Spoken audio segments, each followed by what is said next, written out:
Bonjour et bienvenue dans cette nouvelle capsule. Aujourd'hui, j'ai envie de parler avec vous de la notion d'objectif et de se réaliser soi-même. Et pour illustrer ça, j'avais envie de vous parler pour moi, d'un super objectif que je me suis fixé, qui est plus d'ailleurs de l'ordre du rêve, mais ça faisait très longtemps que j'avais envie de le faire. Et en fait, au mois de mars 2019, j'ai prévu d'aller marcher 1 mois et d'aller faire le chemin de Compostelle. Voilà, quand j'en parle, je suis très émue parce que là, c'est vraiment l'idée de se réaliser, d'être dans l'épanouissement. Je suis quelqu'un qui suis énormément dans le mental. J'ai vraiment le cerveau qui tourne très très vite. Et depuis quelques années, je me suis vraiment pris de passion pour la marche à pied. Et c'est un moyen fabuleux pour se découvrir, parce que déjà, quand vous marchez pendant des heures comme ça, le mental, à un moment donné, il est obligé de lâcher, parce que vous êtes dans l'effort, vous traversez des paysages.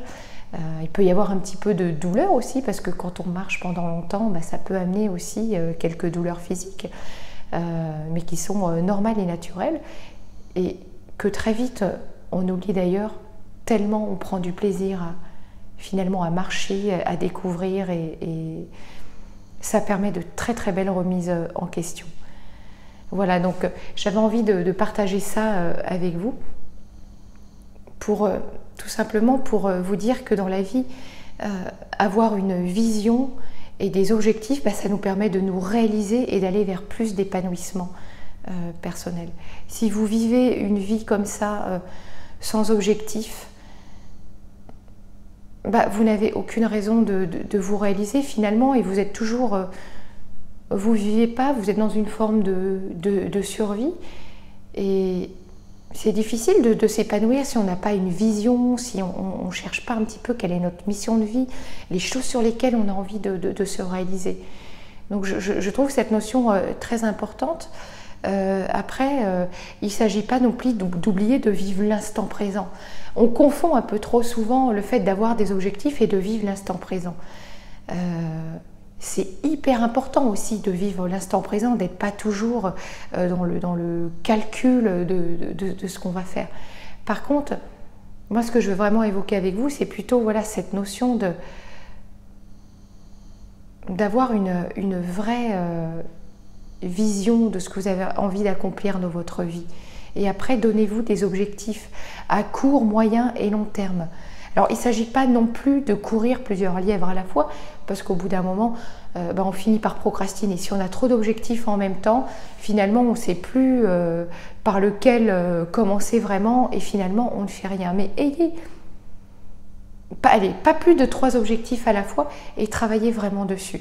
Après, ces 3 objectifs, ils doivent répondre à une vision.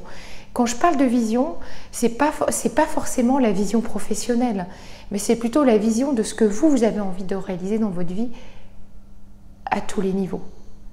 Donc, je ne sais pas, pensez à un objectif que vous avez envie d'atteindre, 1 ou 3, je vous disais maximum, et surtout, dites-vous quand vous allez réaliser cet objectif. Prenez aussi des objectifs très simples à réaliser. Pensez à quelque chose que vous avez envie de faire dans 1 mois.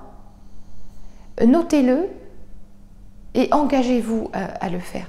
C'est hyper motivant quand on fait ça. Là, pareil, moi je me suis notée, j'ai réfléchi la semaine dernière, je me suis dit, allez, à la fin du mois, je vais me sauver quelques jours, ça va me recentrer, et hop, du coup, j'ai réservé, je pars faire le Pays Basque pendant 1 semaine, et hop, ça permet de se recentrer, de se réaliser, d'être beaucoup mieux dans sa peau.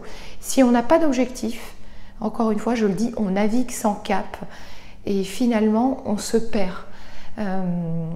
L'idée, c'est vraiment d'aller vers plus d'épanouissement dans sa vie personnelle. Si vous êtes plus épanoui personnellement, vous serez aussi forcément beaucoup plus performant dans votre vie professionnelle. Moi, je me prévois des trucs régulièrement et je l'écris. J'ai un calendrier que j'affiche et je note toutes les plages où j'ai décidé que ce ne sera pas du travail, mais que du plaisir personnel ou de la réalisation, en tout cas pour moi. Donc vraiment, je vous invite à prendre ce temps pour vous, à réfléchir déjà à ce que vous aimez aujourd'hui dans la vie. Je vous invite aussi à méditer sur la personne que vous avez envie d'être. Vous êtes qui aujourd'hui? Et quelle est la personne que vous avez envie de devenir? Qu'est-ce que vous avez envie de réaliser? Se fixer des objectifs, c'est challengeant aussi. L'idée, c'est voilà, c'est qu'à travers ces objectifs-là, vous réalisiez quelque chose d'important dans votre vie, que vous vous dépassiez aussi. Voilà, c'est toutes ces notions-là qui sont, je trouve, fondamentales aussi à mettre en œuvre. Se fixer des objectifs, définir une stratégie pour atteindre ces objectifs, ajuster la stratégie si nécessaire, et puis lancez-vous, passez à l'action. Voilà, que ça ne reste pas des objectifs sur du papier, mais voilà, donnez-vous des objectifs réalistes aussi. Comme je vous le disais, des objectifs où vous allez quand même vous dépasser, mais surtout pas des objectifs utopiques que vous allez abandonner très vite parce que finalement vous direz de toute façon j'ai aucun moyen de les réaliser. Mais voilà, des objectifs que vous allez formuler de façon positive, des objectifs qui dépendent que de vous. Ça c'est très important. Donnez toujours une butée de temps. Quand est-ce que je vais réaliser cet objectif? Et puis la mise en action, ça peut être, vous voyez, moi quand je prépare Compostelle, je me suis mis une cagnotte et tous les mois je mets de l'argent pour Compostelle. En plus du coup, je suis focus sur cet objectif-là et du coup quand j'y pense, waouh, ça me donne la niaque, ça m'énergétise. Donc voilà, avoir des objectifs, ça vous permet de vous valoriser et vraiment de vous mettre en énergie et tout ça. Et d'ailleurs, pour en revenir à Compostelle, j'en profite pour vous dire qu'on est 3 coachs à partir là faire le chemin de Compostelle et que si vous avez envie de venir avec nous, de vous réaliser, voilà, d'aller découvrir le fait que marcher, ça peut vraiment vous amener des trucs de dingue, écoutez, je vous invite à venir avec nous. Ce sera au mois de mars 2019.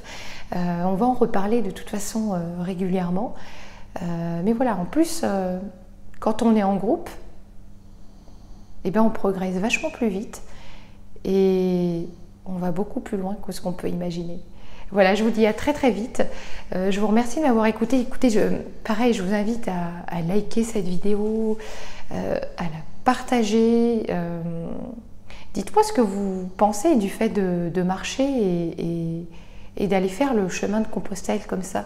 Moi, je ne le vois pas que dans le côté spirituel, parce que j'aime beaucoup cette notion de spiritualité, mais pas dans le sens religieux du terme, mais c'est plus dans la notion d'accomplissement de soi. Voilà, je vous remercie, je vous dis à très bientôt.